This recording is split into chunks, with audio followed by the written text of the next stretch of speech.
Okay, so ngayon dito tayo sa loob ng LCI bus papuntang Toril. So, experience natin tong sakyan. Oo. Tapos, gusto kong diretso talaga sa Toril, no? Para ma-experience natin yung traffic. So, since peak hour tayo ngayon, anong oras ba to? 5:27. So, 5:27 ng hapon. So, Biyernes. So, maraming mag-uuwian talaga ng mga estudyante na mga nakabase sa Davao, like dito na mangupahan. So, makikita natin yung traffic, no? So, ano nga ba yung madadaanan nating possible traffic talaga? So, siyempre mga intersection. So, yun yung Rojas Boulevard. Tapos, intersection sa may Rizal Street. Tapos, sa may San Pedro Street. Tapos, intersection sa may... Sorry, hindi ko nakita. So, intersection sa may... tawag nito. Intersection sa may... Philcris yun, nababaan dyan.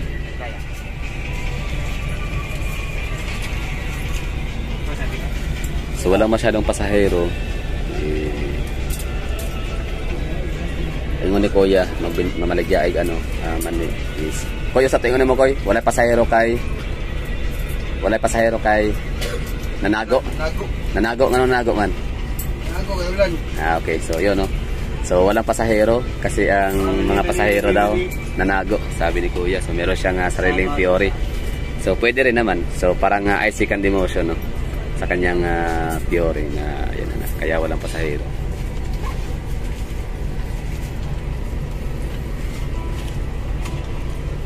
So dati ang biyahe Davao Rojas to Toril ay nasa 30 minutes lang.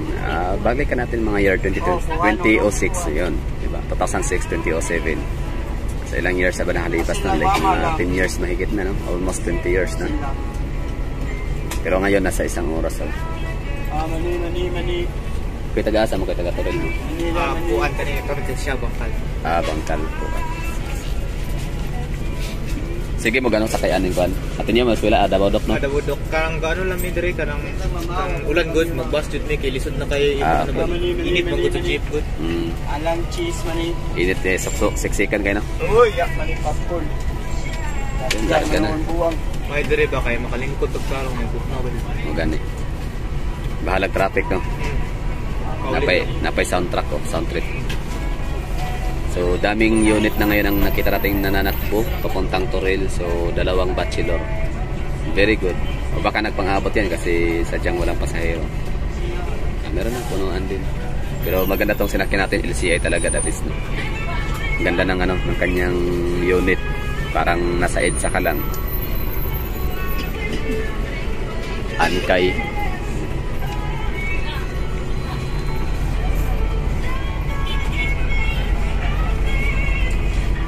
So nakaalis na tayo dito sa may Rojas Avenue, Ateneo de Davao. So pinakaunang intersection na ma-experience natin yung traffic ngayon ay sa may intersection syempre ng Boulevard. So tinanong ko yung katabi ko sana kung taga-san sila, kung sila taga Toril, no? Kasi if ever taga Toril, so meron tayong makukuhang information sa kanila, di ba? Like ma-compare nila yung traffic dati tsaka traffic ngayon, no? Yung travel time, kung gaano kadami yung tawag na ito, ibinagal ngayon kaysa sa noon. Siyempre college sila, pwedeng nag-aaral sila ng Sige mo ganong biyahe. Asa ka puang kanong? Puan. So layo gyapon mga nasa sana ni year ni Moron sa senior high grade 12.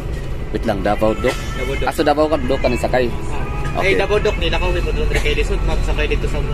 Layo apo datoy. So gikan sa Davao Dock, ning sakay ka paingon dire. I mean Baktas. Baktas oh. Okay. So grabe no, kita mag-adjust kita mga pasahero. Di ba pabor dapat kay ang maagi dito ang LCI sa atin, di ba maagi sa Davao Dock man sa Quirino? Dili. Magallanes. Magallanes si agi. Okay. So second year na ka, third year na. Second year na unta kung wala pa yung senior high. Okay. Pero dati sa wala pa ning pubs man eh. Sa wala pa ning pubs sa yung ginasakyan. Jeep yun. Jeep mo sa nga year. Grade 11. Pandemic. Davao Dock yapon. Pandemic kay high school pa man may. Okay. So grade 11 like mga last year Naging 2 ka tuig.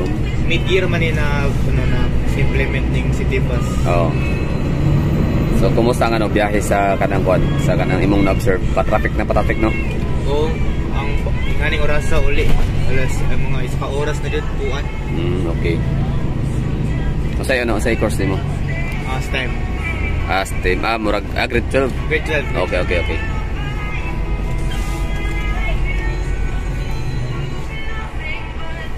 So pa-traffic na ng pa-traffic. Traffic hazard. So ito na yung sinabi ko sa inyo na intersection sa unahan ng konti. Basta expected natin ng mga intersection dito na magkakaroon ng traffic is ito nga. Heavy traffic. Boulevard Rojas, tapos Boulevard Rizal, Boulevard San Pedro, tapos Boulevard Vilcres, tapos sa may Ecoland. Ayan, pinaka-busy talaga na crossroads. Ecoland, Sandawa. Tapos SM, hindi masyado, no? Tsaka kapag kapunuan na to, hindi naman to siguro hihinto, no? Pero I don't know kung i-allow nila yung ano, standing position. Nabay ano, nagatindog ano usahay? Na ano? Dira lang ginaalok. Oh, okay. So bali traffic din sa may traffic lights dira sa may Rotary, Quimpo Boulevard corner, MacArthur Highway, tapos Matina Crossing. Pero sa lugar na yan, wala na, hindi na masyadong traffic actually sa Quimpo Boulevard, unahan sa may SM. Traffic na siya kasi may traffic signs yan. Mga traffic lights, sorry. Tapos meron ding traffic lights din sa may Matina Crossing, sa may Center Point Plaza, pero hindi na siya ganun ka-traffic gaya dati kasi dahil nga yan sa decongested na yung highway ng MacArthur kasi binuksan na yung 7.3 kilometer na coastal road. Ayun, no? Dito pa rin tayo sa may ano, hindi pa rin tayo nakaalis sa may Rojas Corner Boulevard. Ano? Traffic. Time check. 5:39. Ayan, no? So yung huli nating sumakay dito last year ba yun? Nasa ano? 33 pamasahe. So magkano na kaya ngayon? 35 or 33, mga ganun. 120. Pangkal, estudyante.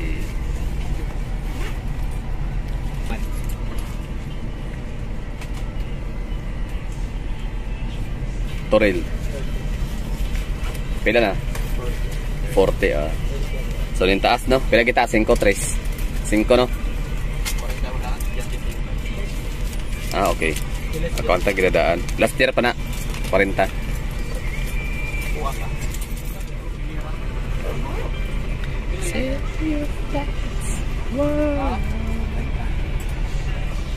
Oh, yun, no? So ito yung pangalawang super heavy traffic dito sa may intersection ng Rizal Street Corner Boulevard, Kingdom Hall of Jehovah's Witnesses.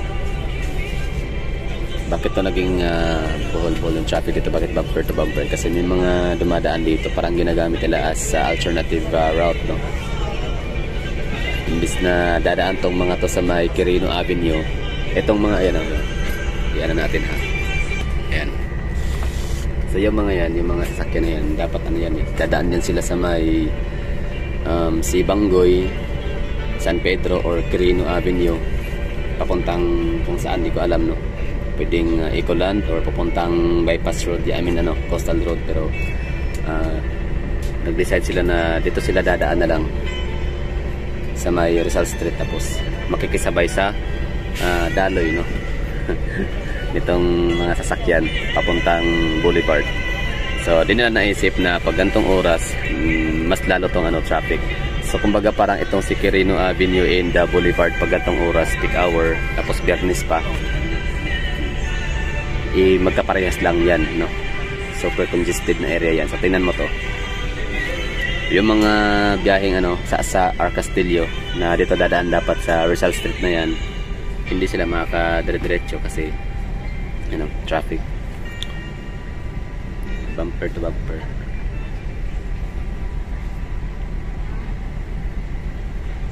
Tapos ito, kita nyo to, yan, ituro ko na nga, yun may pula na yan. Stranded din sila sa may intersection sa Aurora Street yata. So So stranded din sila dyan kasi may mga nakakasalubong silang galing sa pwedeng Aurora, Bonifacio, galing Padre Gomez, galing sa Rojas, na dito rin yung punta nila, Rizal Street. So iniwasan nila yung kumbaga nag-take sila ng maliit na reroute, shortcut para makapunta ulit dito. Like for example, galing sa may sa may Rojas Boulevard, or galing sa basta shortcut yun sila, galing sa may madalas sa may Diswaso, Piapi Public Market. Kaya pagdating dito na pang-abot. So yun yung pinaka-crucial na intersection kapag gantong oras. Okay, so ito yung intersection sa may San Pedro. So far hindi siya matraffic, no? Walang masyadong sasakyan na papasok dun sa may San Pedro Street. Pero itong kabila na galing naman sila sa SM, sabihin natin Ecolad, no? Wala talaga silang galawan mula pa dun sa may Rizal extension. So mas grabe yung traffic dito na area. So saan ba sila nang galing? Ba't ang daming traffic dyan? Panigurado galing sila sa Coastal Road, pupunta ng Arcastillo. Possible, pwede, no? Agdao Boulevard, Agdao and Arcastillo, Sasa. Kasi kung Sasa, dapat doon na sila madadaan sa dapat, no? Diversion Road, CP Garcia. Pero dahil sa sila ay hanggang Arcastillo lang, kaya minabuti na lang, no? Kung sabihin natin galing sila sa Toril or Santa Cruz or Digos or Kidapawan. So dumaan sila sa may 7.3 km na Coastal Road, shortcut, tapos labas sila sa may Tulip Drive, corner Panakan. Ay, Panakan. Ecoland Drive. So Tulip Drive, Ecoland Drive. So doon sila lumusot sa may Times Beach, tapos dito sila dadaan. So strand sila sa traffic bandang Boulevard kasi nga maraming mga intersections dyan na labas-masok, no? Yung mga sasakyan.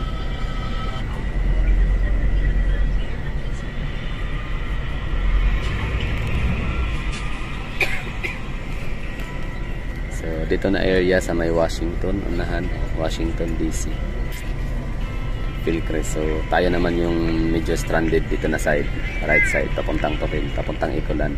So yung sa kabilang side naman wala na, hindi na sila traffic, hindi na sila congested.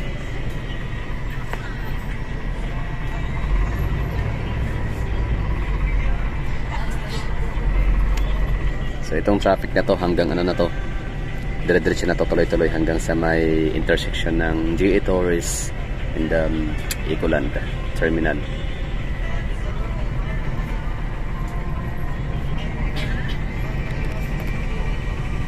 Tapos after sa GA Torres corner Ecoland intersection, so hindi pa rin siya matatapos yung Calvario kasi meron pang doon intersection ulit ng Quimpo Boulevard ulit, tapos Panakan Drive, John Paul College. So traffic ulit doon. Tapos may mga labas-masok ng mga bus, provincial operation sa may Ecoland Bus Transport Terminal.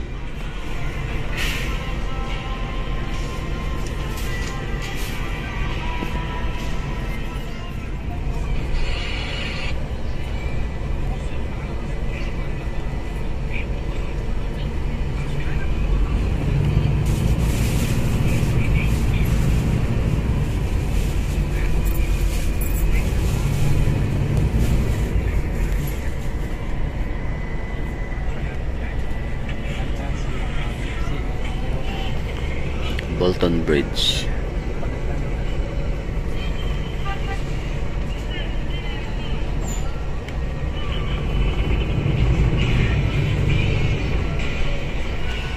Diba? Sabi ko sa inyo hanggang tulay. Mula dun sa may Trading Boulevard sa may Almendras hanggang dito sa may intersection sa may unahan, sa may GA Torres corner Ecoland, yung siksikan ng mga sasakyan, heavy traffic.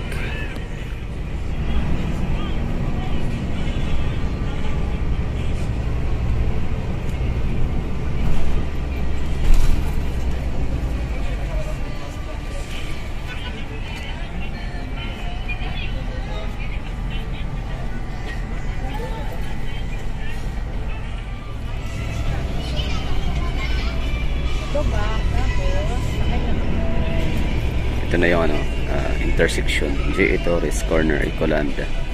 Nga pala itong pubs na to or ano ba, peak hour augmentation bus system. Itong in-experience natin ngayon mga gala, ito na yung kumbaga parang practice na natin to, no? Phase 1 sa HPBS natin dito sa Davao na transport system. So kumbaga parang ensayo, no? Sa mga taga Toril, taga Bunawan, Panakan, Buhangin, mga taga Mandoga, Kalinan, mga taga Katalungan, Pequeño, Grande. So kayo yung parang ano, parang hindi na kayo masyadong maninibago, no, the moment na ipapatupid na talaga yung HPBS natin sa Davao. Kasi eto, experience yun na yung sumakay ng bus lagi sa city. Dati kasi, di ba, ang sinasakyan natin laging jeep. So sabi nga ni Kuya itong katabi ko na siksikan daw, tsaka napakainit sa jeep. Just totoo yun.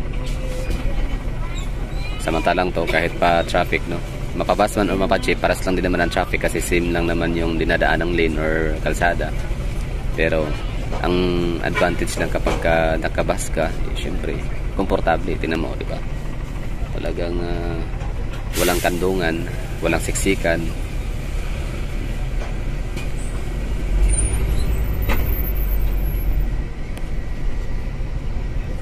Tsaka air condition.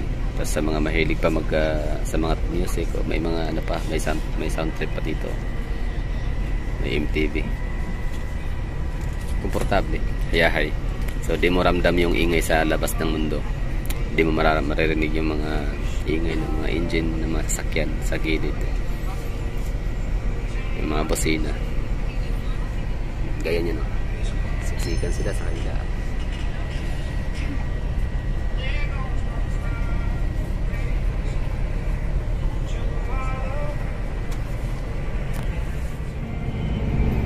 Gasira. Tagal na yung gasira na yan, no? Mga chandelier. Tama ba? Chandelier, mga gasira. Mga panindan dyan. Yan ang sinasabi ko sa inyo, no, na hindi pa talaga tapos yung Calvario dito. After mag J.A. Torres Corner, Ecoland. Kasi meron pa dito Ecoland Drive.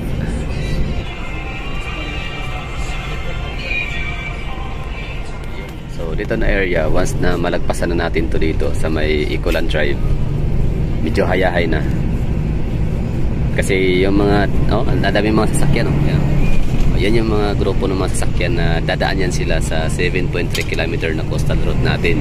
So imbis na makikisabay sila sa atin dito sa may Gimpo Boulevard hanggang sa may MacArthur Highway, all the way to CP Garcia papuntang Bago Aplaya, diba? So nabawasan yung kailang travel time kung dito sila dadaan, tapos makaiwas sila sa traffic.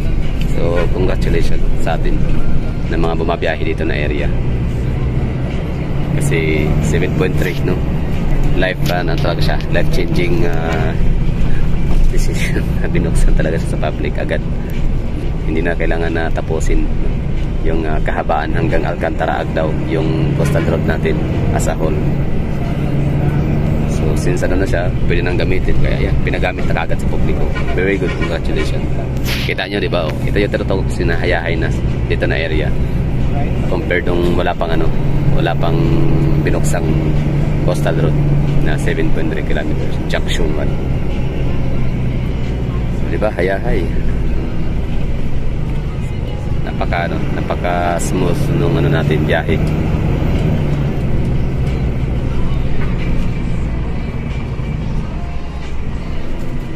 Superman.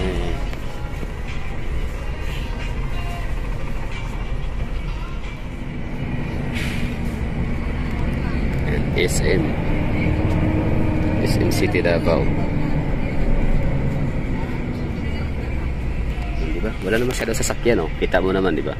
So yung mga sasakyan dyan dati na nakapila na, stranded, no, sa traffic, na mga private vehicle, hindi yung mga pampasahero. So sila yung mga nangawala dyan kasi nasa sila ngayon, nasa coastal road na sila dumadaan. Diba? Diba? So congratulations. Hayahay, diba? So misto lang mga pampasaherong bus tsaka mga jeep lang yung dumadaan dito.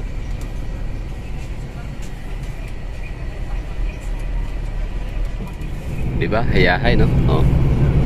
Akala mo hindi peak hour, no? 6:27.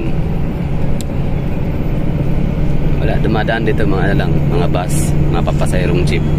May mga mangilang-ilang, no? Mabibilang sa daliri ng mga kotse, mga private vehicle. Yun yung mga uuwi na ng Tulip Drive or dito lang sa area sa may, ano, sa may Quimpo Boulevard.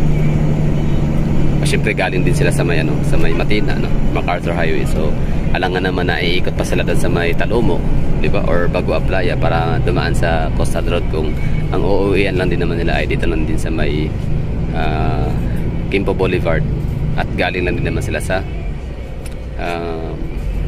somewhere in Matina. So ito naman dito ano lang, so baga normal lang to na traffic kasi may traffic lights nga.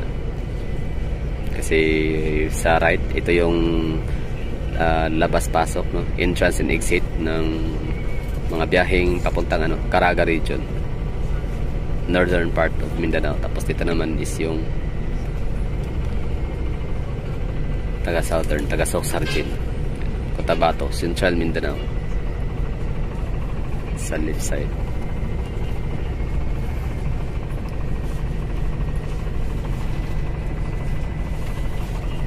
Normal lang na traffic to, ha, kasi ano, may traffic lights.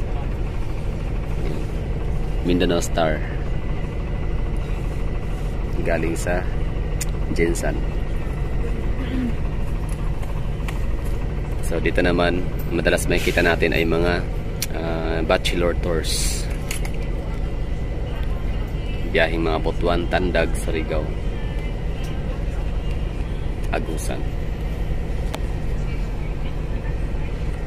Dito naman ay mga rural tours, Mindanao Star, ACF, YBL na nanggagaling naman sa Soxargin, Central Mindanao, Bukidnon, CDO, Cotabato. Nga pala, sa itong kita niyo to, ano, itong yero na nakabakod, yung fencing na yan, ibig sabihin yan, kasama yan sa ano, sa Davao Global Township, DGT. 22 hectares, no, so napakalawak nun. So Davao Global Township, sa mga nakakaalam pa, baka ako na lang yung hindi nakakaalam, no? Huwag nga sabihin. Sige, sabihin ko na lang. Cebu Landmaster, Villa Abril Plan and Yes, no? Yes Company. So tatlo sila na nagko-collaborate para mabuo yung 22 hectare na Davao Global Township. So siya na yung pinakamalaking global township sa buong Mindanao. O, diba? Hayahay.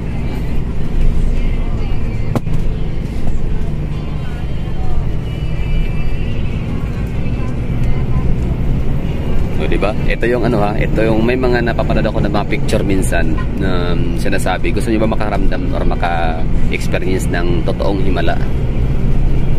So pinicturean niya yung ano, yung Matina crossing.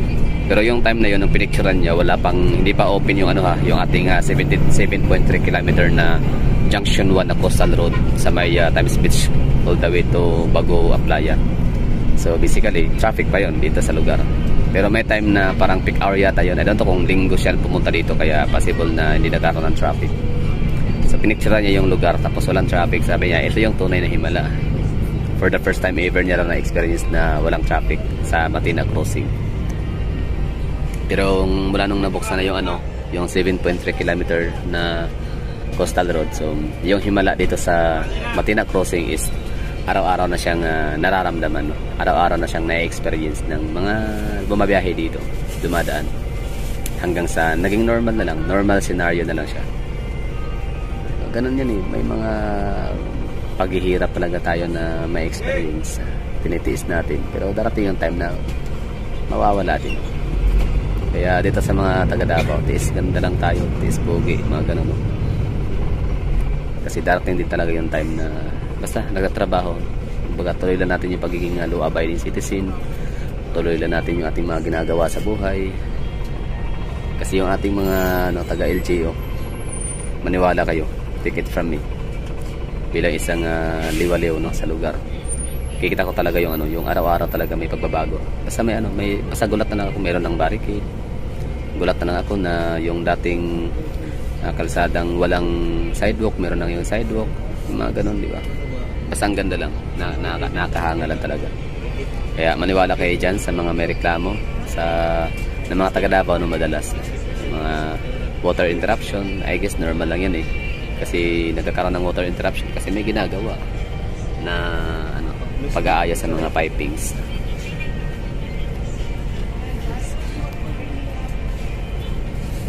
Rotational brown out, yung mga ganun, no? So basta hindi naman yan basta ginagawa lang ng, ano, ng City Government of Davao na tripping lang, no? Wala lang.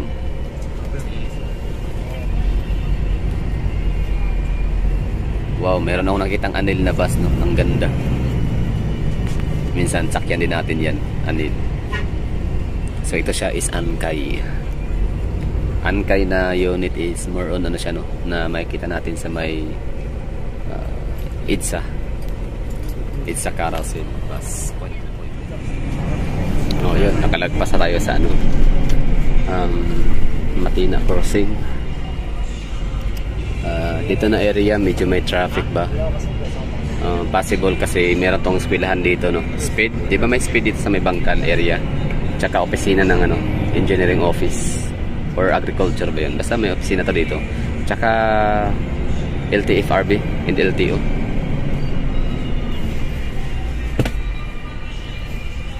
So, syempre, Mabini Elementary School and Mabini National High School.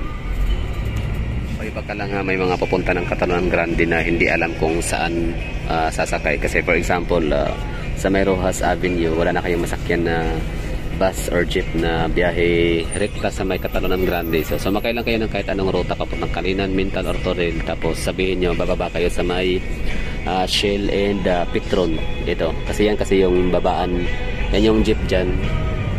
Sakayan ng jeep hanggang ano yan, alas 12 ng gabi. I don't know kung hanggang 24 oras, basta laging may mga nakaabang dyan ng mga jeep papuntang Catalonia Grande. Just in case lang sa mga hindi alam kung paano pupunta ng Catalonia Grande. So sakay kayo ng rutang papuntang Kalinan, Mintal, or Toril, kahit saan, tapos baba kayo dun. Sabihin nyo, bababa nyo ako sa babaan ng jeep sakayan papuntang Catalonia Grande. Basta ano siya, kalsada siya na napagitnaan ng Petron and Shell gasoline station dito sa may Bangkal.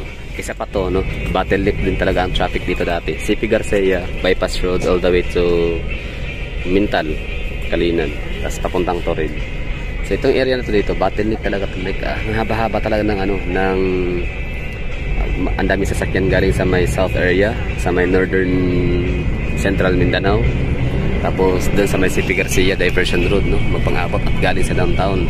So alang bumper to bumper talaga yung traffic dito sa intersection na to. Pero mula nung nabuksan yung yung bypass road, yung ating coastal road na 7.3 km junction 1, di ba? Oh, ganda, napaka-maliwalas, napaka-hayahay, super galing. Congratulations.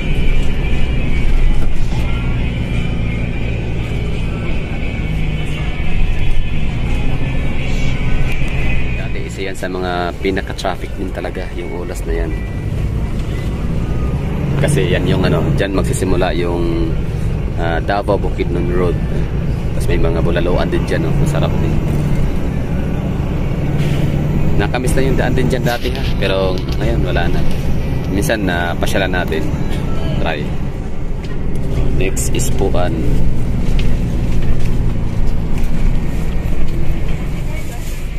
And so far down. So ito na Puan corner, nakapag-vlog na tayo dito. So shout out kay Jackie Schafferhofer. Request niya to, parang meron yata silang bahay sa may Rosalina Village, Puan.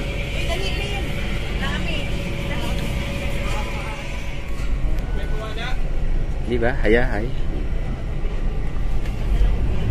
O nga pala sa mga nagtatanong dyan or baka napansin nyo na may mga nakatayo dyan sa gitna, mga babae pati lalo. Ano yan sila? Choice sila yan kasi meron na mga upuan dito sa ating tabi, dalawa. So ayan na lang umupo, no? Parang siguro natamad na sila kasi may mga bit-bit din, may mga dala. Anyway, ang ganda talaga ng takbo, promise. Galing sa Quimpo Boulevard sa may SM. Mula doon sa pagkalagpas mo doon sa may Panakan, ay sorry, Avenue. Nakalito kasi Panakan Avenue, Ecoland Avenue, ano ba? Arcastilla Avenue. Yung basta may avenue, no? Tulip Drive pala, Panakan Drive, Tulip Drive, Ecoland Drive, Arcastilla Drive. No? Sorry mga hagala kung lagi kong nababanggit yun. Kasi dati kasi di pa naman masyadong kilala ang Ecoland Drive. Basta papuntangan ng Times Beach. So, yan, Ecoland Drive. Pagkalagpas sa may Ecoland Drive, sa may John Paul II Colleges. So, ayun, hayahay na yung takbo natin hanggang dito, di ba? Napakaswerte talaga ng mga bumabiyahe dito lagi. Kahit pa peak hour, hindi nyo mararamdaman yung traffic dito kasi nga meron nang bypass road, I mean coastal road na 7.3 kilometers. Blessings in disguise. Kaya ito mga taga-Toril, mga estudyante at mga empleyado na nag-iisip at nagbabalak sanang mangupahan sa Davao downtown area para hindi na malit sa school at saka sa trabaho, parang hindi na nila ito tuloy, no? Kasi ito na nga, normal na, back to that, gagaya dati yung hayahay na traffic situation. So yun, malapit na tayo makarating sa Toril, Davao City.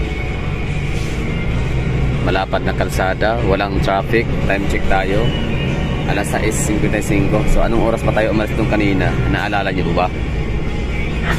Anyway, makikita naman natin yan mamaya sa, sa ating recap ng ating mga video. Parang sumubok yata itong Toril na maging lechon capital ng Davao, no? Parang gusto lang aagawan ng titulo yung Bunawan tsaka Agdao, pero parang hindi na kaya. Mas marami pa rin lechon manok sa Bunawan. Hindi pa pala, Inawayan Toril pa pala to. Inawayan or Iwa, may nakalagay yung this sweet food. Hindi pa pala sa Toril. Palibasa, hindi na ako masyadong bumabiyahe sa lugar, kaya hindi ko na masyadong kabisado ang mga nadadaanan. So ito pala Toril na, no? Yan, Ilocano Village yan dun sa unahan. Alala ko yan. Tapos Japan and Korea South Plus. May ano to dito dati, parang Miss International. Parang meron kaming iniinuman dito dati na parang beer house, no? Bahay Alakan. Pero parang nangawala na yata sila. So, saan kaya sila lumipat?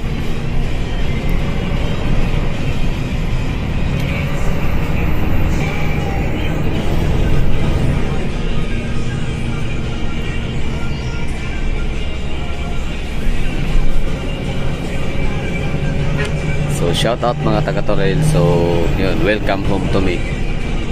So welcome ko yung sarili ko sa Toril at nakabalik din, no? Matagal-tagal na rin panahon. Huli ko punta dito, kailan ba yun? Nung binisita ko yung tiyahin ko, St. Peter College.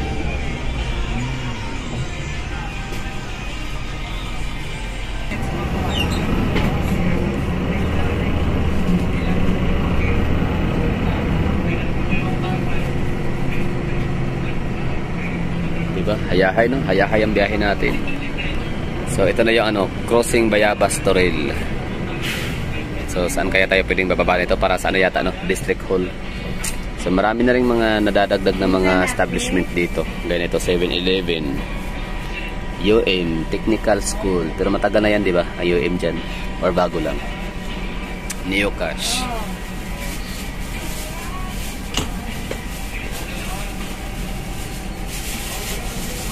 Ito ba yung Shanghai?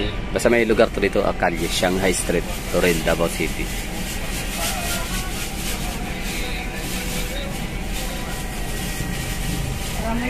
Tapos dyan, right side, yan yung Bayabas Toril.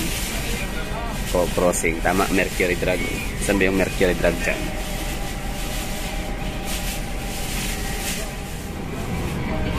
Okay, Bayabas Toril. Ay, di pala. Papunta na pala yung Kalinan. Sorry, kalimutan ko na.